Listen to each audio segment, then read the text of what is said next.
We are working on our 2008 Toyota Sienna. The issue is that there was no heat. The heater didn't work. So my first step, I thought, was to flush the heater core, which, by the way, was the wrong first step. I'll come back to that.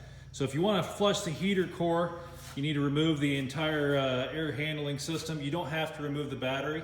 You can if you want to. But here's the air intake system. So this is the duct that comes out of the front, and then this is the box where the filter is. That's the top of it, and then this connects into the air intake right over here. Okay, so remove all that. I won't give you step by step on all that. You can figure that out, I suppose, or watch another video. And then these two, this is the part that I was having a hard time getting off of YouTube videos. These two lines are the ones you need to flush right there, right? So this is roughly a 3/4 inch hose. You can connect a garden hose to each of them, one with an intake or one with pressure, and then the other one returning. Here is the hose that I made. It's just a quick stubby garden hose that I connect my garden hose to. That's a 3/4 inch barb, and then a 1/2 inch barb that goes inside the garden hose there, and this connects right into here. Connect the other end, connect this end to a garden hose, disconnect this right here, and then flush it through, and then reverse the step. Always flush it backwards as well. Anyhow, the other problem I had was once I did all this and I reassembled it, there are some plastic T's that go in there. Here's one of them that was in there. Here's the other one. After I reassembled everything, we drove it for a couple days and we had coolant leaking all over the place. So I had to replace these. Of course, automotive parts places don't have these T's. What I found was that a 3/4 inch PEX fitting will go right in there. So that's what I have on that one. Put the clamps in there, and then I'm getting ready to install. This is a brass fitting, so it stands up to the heat, but I install that 3/4 inch PEX fitting in there like that. So replace those with new once you take that all apart. The other thing I learned over the years is that you need to use a hose pick like that.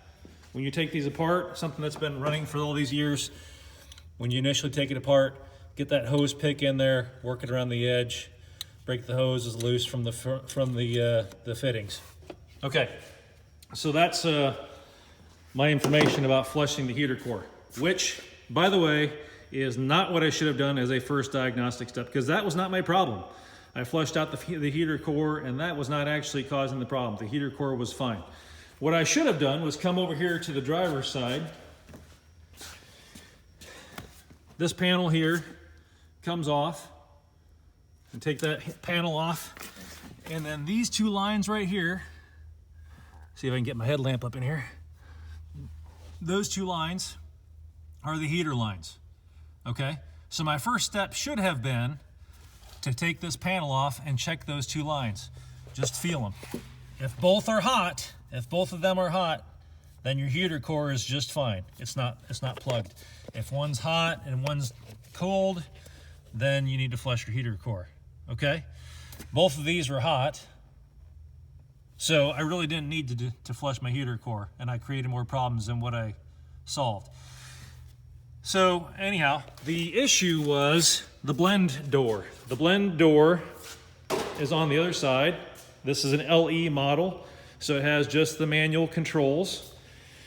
And everybody's talking about the blend door being on the driver's side. That's not the blend door. The blend door is on the passenger side. You remove your glove compartment. You remove this little panel down here. Here's that panel, similar to the one on the driver's side. And you remove this right here. This is your duct for the feet on the passenger side. This is the actuator that was bad. Okay, I have it removed right now. But that actuator moves this, hold on, that lever right there. And I've got it tied up so it's in the full heat position. But that lever controls how much hot air, how much cool air you get. It just moves the door back and forth.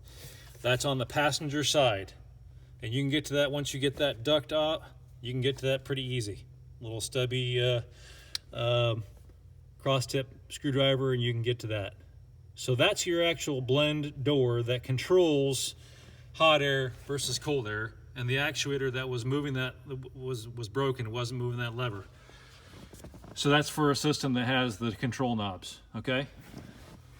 Everybody was talking about the blend door being on the driver's side over here. That's not the blend door or the blend door actuator. This is, and it's way up in here. You got to disassemble damn near the entire,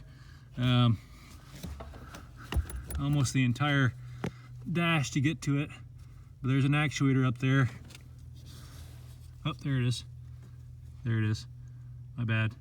That controls, that actuator there controls whether the air goes to your feet or to the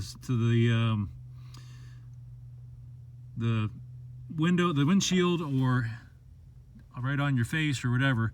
That's the one that controls the direction. So this is the directional control actuator, not the blend door actuator on this particular model. Hopefully that helps. Good luck with your repair.